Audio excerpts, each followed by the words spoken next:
നമസ്തേ പ്രിയമുള്ള പ്രേക്ഷകരെ, നാം ഇവിടെ ചർച്ച ചെയ്യുന്നത് വാരഫലമാകുന്നു. ഈ ആഴ്ചത്തെ ശുഭാശുഭ ഫലങ്ങളാണ് നാം ചർച്ച ചെയ്യുന്നത്. ഈ ആഴ്ച നാം ചർച്ച ചെയ്യപ്പെടുന്ന വാരം 1201 കന്നിമാസം 15-ാം തീയതി മുതൽ 21-ാം തീയതി വരെയുള്ള ഒരു വാരക്കാലത്തെ ശുഭാശുഭ ഫലങ്ങളാണ്. 2025 ഒക്ടോബർ മാസം 1-ാം തീയതി മുതൽ 7-ാം തീയതി വരെയുള്ള ഒരു വാരക്കാലത്തെ ശുഭാശുഭ ഫലങ്ങൾ. നാം ഈ വാരഫലങ്ങൾ ചർച്ച ചെയ്യുമ്പോൾ ഗ്രഹങ്ങളുടെ സ്ഥാനം ചർച്ച ചെയ്യപ്പെടേണ്ടതുണ്ട്. ഈ വാരം മേടത്തിലും ഇടവത്തിലും ഗ്രഹങ്ങളില്ല. മിഥുനത്തിൽ വ്യാഴമാണ്. ചിങ്ങത്തിൽ ശുക്രനും കേതുവുമുണ്ട്. കന്നിയിൽ ആദിത്യനും ബുധനും നിപുണയോഗം ചെയ്ത് നിൽക്കുന്നു.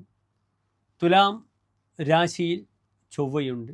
ചന്ദ്രൻ 9-ാം ഭാവത്തിൽ ധനുവിൽ നിൽക്കുന്നു. രാഹു 11-ാം ഭാവത്തിലും ശനി 12-ാം ഭാവത്തിലും നിൽക്കുന്നു. ഇതാണ് ഇപ്പോഴത്തെ ഈ വാരത്തെ നാം ചർച്ച ചെയ്യുമ്പോൾ കന്നിമാസം 15-ാം തീയതി ഒക്ടോബർ 1-ാം തീയതിയത്തെ ഗ്രഹസ്ഥിതി.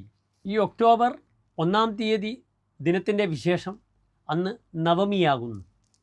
തലേന്നാൾ സെപ്റ്റംബർ 30-ാം തീയതി അഷ്ടമി തിഥി.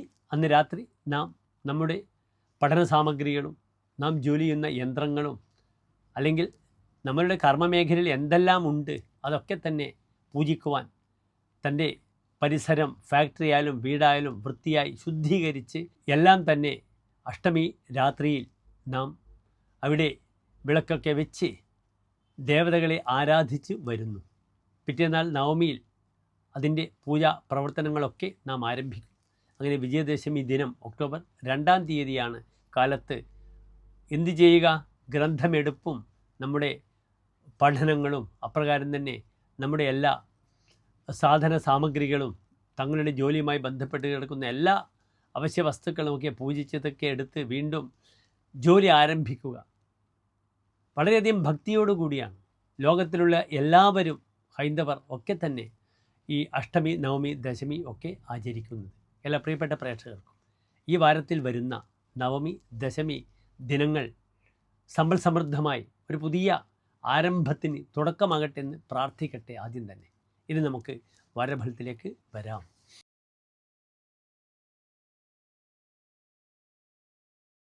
ചിത്ര നക്ഷത്രത്തിൻ്റെ അവസാനത്തെ 30 നാഴിക, ചോതി വിശാഖ നക്ഷത്രത്തിൻ്റെ ആദ്യത്തെ 45 നാഴിക വരുന്ന 2.25 നക്ഷത്ര സമൂഹം. ഇവിടെ തുലാൻ രാശിക്കാരുടെ ഗ്രഹസ്ഥിതി എന്നെ പ്രിയപ്പെട്ട പ്രേക്ഷകർ ശ്രദ്ധിക്കുക.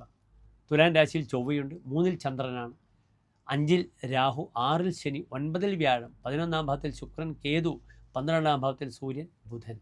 ഇവിടെ തുലാൻ രാശിക്കാർക്ക് ലഗ്നത്തിൽ നിൽക്കുന്ന ചൊവ്വ ഈ ശാരീരികമായി ബ്ലഡ് പ്രഷറുമായി ബന്ധപ്പെട്ട രോഗാദ്യ അരിഷ്ടകൾ ശ്രദ്ധിക്കണം. പെട്ടെന്ന് തലകറങ്ങുക, തലയുറ്റി വീഴുക മുതലായ പ്രയാസങ്ങൾ വരും.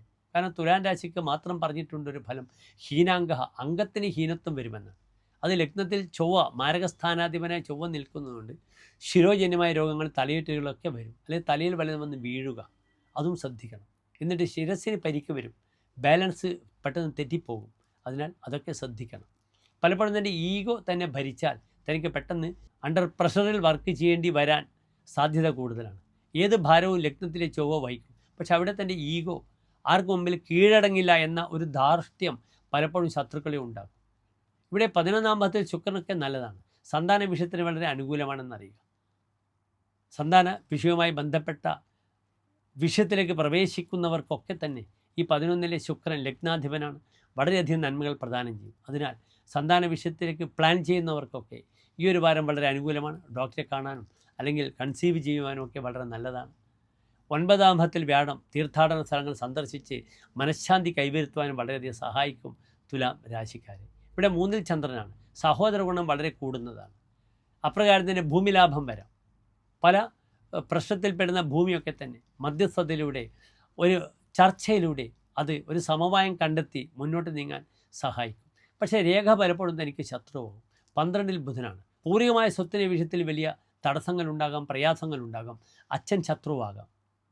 കാരണം സൂര്യൻ 12-ലാണ്. 9-ാം ഭാവാധിപൻ പിതാവിനെ പറ്റി ചിന്തിക്കേണ്ടുന്ന ബുധനും 12-ലാണ്. അതിനാൽ അച്ഛൻ്റെ സഹോദരങ്ങളുമായി ബന്ധപ്പെടുന്ന ഭൂമി, സ്വത്തുക്കൾ കൈമോശം വരിക, അല്ലെങ്കിൽ അതിൻ്റെ പേരിൽ വലിയ തർക്കമുണ്ടാവുക, അച്ഛനും അച്ഛൻ്റെ സഹോദരങ്ങളും തൻ്റെ ശത്രുവാകുന്ന ഒരു വാരമാണിത്. അതിനാൽ വളരെ ശ്രദ്ധിക്കണം. നരസിംഹക്ഷേത്രത്തിൽ പാനകം, തുളസിമാല, ഭാഗ്യസുദാർച്ചന, ഭാഗ്യസൂക്ത പുഷ്പാഞ്ജലി വഴിപാട് ചെയ്യുക. പിതാവിൻ്റെ പേരിൽ മൃത്യുഞ്ജയ ഹോമം അല്ലെങ്കിൽ മൃത്യുഞ്ജയ പുഷ്പാഞ്ജലി ചെയ്യണം. അച്ഛൻ്റെ ആരോഗ്യ വിഷയം തുലാം രാശിക്കാർ വളരെയധികം ശ്രദ്ധിക്കേണ്ടുന്ന വാരമാണിത്. ഈവൻ മാസം തന്നെയാണെന്ന് അറിയണം. കന്നിമാസം കഴിയും വരെ തുലാം രാശിക്കാർക്ക് അച്ഛൻ്റെ ആരോഗ്യം അത്ര നല്ല വിഷയമായിരിക്കില്ല. അസമയത്തുള്ള യാത്ര ശ്രദ്ധിക്കണം. രാത്രിയിൽ പലപ്പോഴും അപകടത്തിൽപ്പെടും. രാത്രിയിൽ തൻ്റെ രേഖകൾ നഷ്ടപ്പെടുക, ധനം നഷ്ടപ്പെടുക മുതലായ പ്രയാസങ്ങളൊക്കെ വരും. ശ്രദ്ധിക്കണം രാത്രി യാത്ര എന്ന് മാത്രം ഉപദേശിക്കുന്നു. ചെറിയ പരിഹാരങ്ങളൊക്കെ ചെയ്യുക. നന്ദി, നമസ്കാരം.